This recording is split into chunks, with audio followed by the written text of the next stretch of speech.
If you're a bookkeeper or an accountant who has been finding themselves wanting to scale bigger, higher, better, and break through to the next level, then boy, do I have a surprise for you. And I am so excited to finally be announcing Alyssa Lang's free bootcamp that is coming to you live from February 17th through February 21st, and it's called the Power to Breakthrough Bootcamp.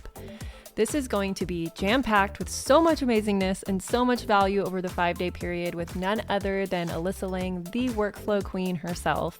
And during that time, she's going to be covering her 5 core pillars that she calls the Breakthrough to Bookkeeper approach.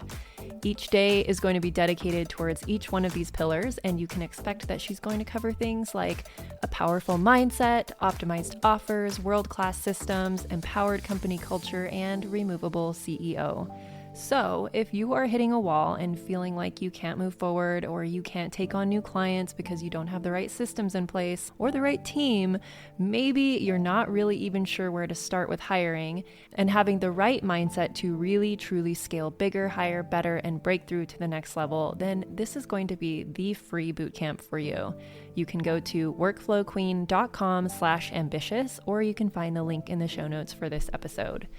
There will be a live teaching session every single day starting February 17th through February 21st, so save those dates.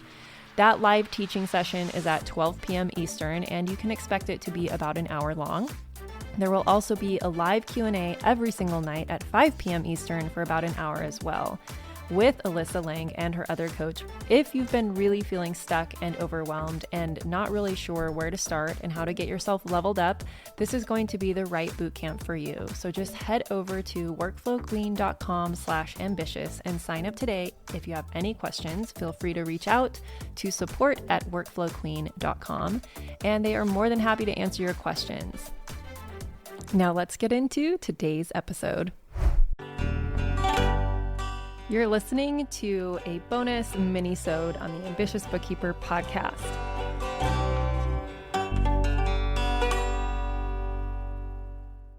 Hello and welcome to this video. I am going to go over OpenPhone, which is what we use to do multiple things. Mainly, this is the way that we get 2-factor authentication codes to the team so that when a client sets us up with bank access, even our own bank access, we have to tie a phone number to it. This is the phone number we use. This is also our business line.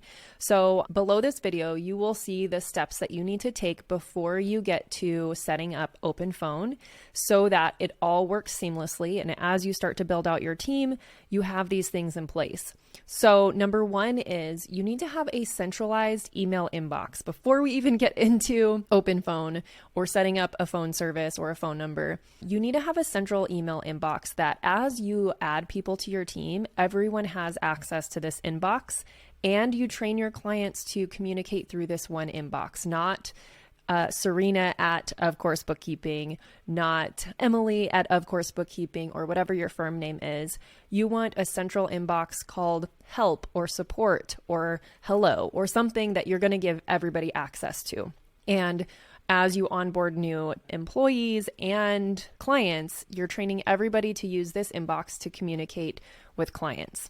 So that is the first step. Then once you have that email designated, even if you don't have a team yet, I highly recommend doing this because eventually you're going to need help and you are going to want to offload some of the things like pulling bank statements and things like that. So set up the help inbox. Yes, you're going to be paying for another username if you have also one with your name, but it's worth it, I promise. So you set up the help or support or hello inbox, something generic that everyone's going to have access to, and then you sign up for OpenPhone. And when you go and set up your user in OpenPhone, as you can see, I have right here on the side panel, you can see it says your team. There's only one person there. It has my name, but is actually tied to our help inbox. And it doesn't show that part, but the email behind the login is help@ofcoursebookkeeping.com. So everybody can download this app on their computer or their phone, and log in with help at, of course, bookkeeping.com. They will be logged in as Serena Shoup as well, but this is going to allow them to receive verification codes and things like that. So when I opened this up, it went away because it must have been marked done. So someone on the team had requested an authentication code or tried to log into Stripe or a client's bank account. And this is where the text message comes for that two-factor authentication. And once they read the text message, they went ahead and just marked it done. There's a little checkbox right here. I'm leaving these voicemails up because this is also our business line. So you can see that there's missed call. I don't really answer our business line because most of the time it's people like Bill.com and Avalara and things like that. But you can see it transcribes the voicemail for you. It shows you missed calls. If this were a client, which we do have our clients loaded in here as contacts, I'm keeping that private, but it's over here on the contact page.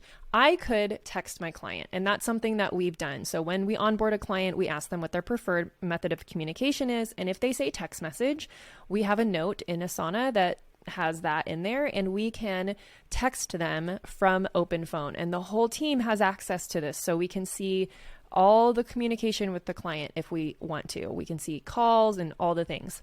So you could text your client, hey client, I'm not going to send this. This is just an example. Hey client, we're wrapping up your month end for September, and we need a few questions answered.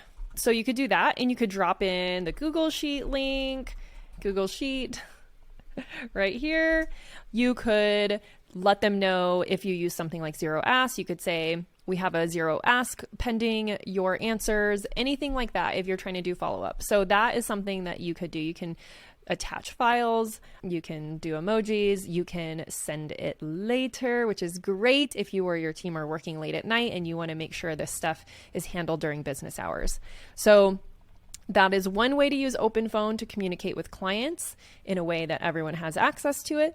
The other way is for receiving two-factor authentication codes and all that good stuff. So number one, make sure that you have a centralized email inbox. This is how you're going to work around having to set everybody up as individual users and pay more for OpenPhone. You don't necessarily need that if you're small and you just want everybody to share the same phone number. So I would suggest doing that way, but you absolutely could invite your team as a separate user, which you're going to pay for another user license for. So that is how we do that. Once something has been actioned, we just have the process that our team marks it as done. You can always go back into the done archive to see everything that's happened. It's impossible to delete anything from here. So yeah. And there's an iPhone and a Android app, so you can have this on your phone as well. I have it downloaded onto my phone, so when clients or other people call this phone number, it rings to my regular phone number, but through the OpenPhone app, so I know that it's my business line versus a regular phone call, a lot like Google Voice. If you already have a Google Voice phone number set up, you can actually have it switched over to OpenPhone when you sign up. There's a whole process that they walk you through on porting a phone number over, and that's what I did, so I know it's possible and seamless. And there's lots of other things that you can tinker with here, but I wanted to give you our process for using OpenPhone on a budget and also the process for keeping the communication flowing with all the team and visible for everybody. So I hope this video was helpful. Let me know in the comments if you have any questions, and we'll talk to you soon. Thank you to everyone who helps make this podcast possible. Content and interviews are produced by me, Serena Shoup. Our intro and outro music is written and performed by my brother, Ian Gilliam. Editing is also by Ian using his awesome sound engineering skills along with Descript software. Hosting and publishing is by Buzzsprout, and you can check out the show notes for links to all of these amazing resources and resources mentioned in the episode. Be ambitious.